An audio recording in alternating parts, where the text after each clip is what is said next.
So Alex Woods, civil litigator here from Redwood Legal. How do you prepare your paperwork? Why is preparation so critical in civil litigation? And just to drive home the point, I'm going to quote you that aphorism: if you fail to prepare, you are preparing for failure. A hoary old turn of phrase in business circles, but it's especially true of civil litigation, because so much of it these days is done on the documents. It's not a movie or a legal TV series where the advocate in a wig and gown carries the day in court. I'm afraid it's all about the boring business of getting it right on the papers, and as often as not, a court won't even hear from a witness. They will just read the witness statement and take that evidence as right and true.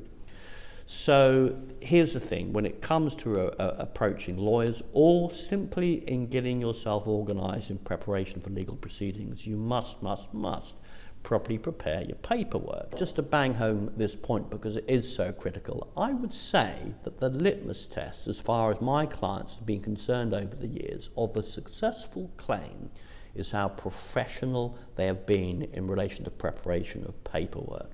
I would say 75% of the time I can tell which claim is going to be successful based on how organised my client is. It's because in the exercise of actually organising your papers focuses your attention, it gives you distance from your case, from the dispute, helps you to take a sober and commercial view, as well as standing you in extremely good stead when it comes to dealing with the courts and your opponent in the complex world of the county court system of England and Wales and those lovable civil procedure rules. Just Google them and you'll see what I'm talking about. Now, it's quite simple to do this. Get every little piece of paperwork, every document, every email, every letter, every WhatsApp message, every contract, every invoice, and tell the story of the case in reverse chronological order. Print them all out. Print out an email with its own single page. Don't have lots of confusing chains, so that when someone reads it, they're like reading a book, with the first email where you met the business and you placed an order and they quoted you a figure, and then the second email, and then a letter, and then the contract, and then if you've issued proceedings, the court forms, and then a court order, and so on and so forth.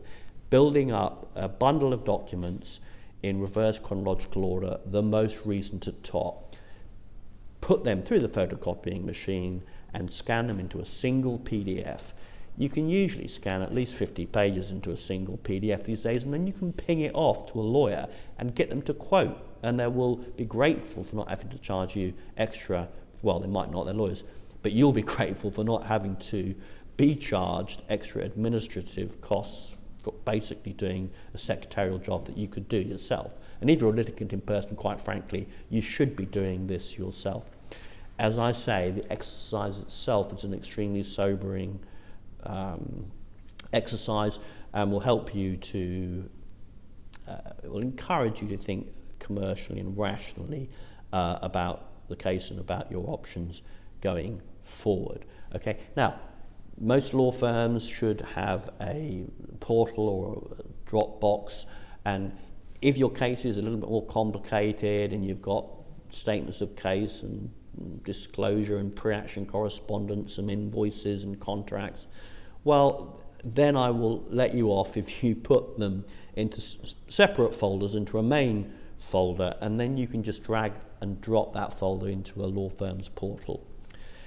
So that is the way to do it. Then a law firm will be able to look at those documents and quote you for, a tailored review, for instance. And I'm telling you, lawyers are grateful to clients who are organised, and we will go above and beyond where our client has clearly shown some professionalism, because ultimately we want to be backing winners as lawyers, and we don't want to have extra headaches in our lives. So get your paperwork organised in that way.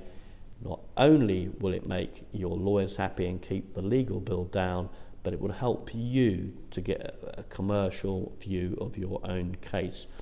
By all means, attach at the very top on one page a summary of the case in your own words. Okay, now the dangers of not doing this, I shudder to share with you some of the war stories from the litigation trenches, but just very recently I've had that in 2 cases where clients have done everything themselves in a hurry, banged off a claim, actually a small claim where you wouldn't expect they have to pay the opponent's bill if they lose, and then being faced with a strikeout application, in one case that I can think of, by a public body with a battalion of lawyers, and they applied to have the claim struck out. There was a hearing listed, and my client ended up with a £1,660 bill for the expensive barrister from the other side. Now, this wasn't a hearing on the merits of the case. This just happened because, in essence, my client hadn't properly organised himself before issuing proceedings. So be warned.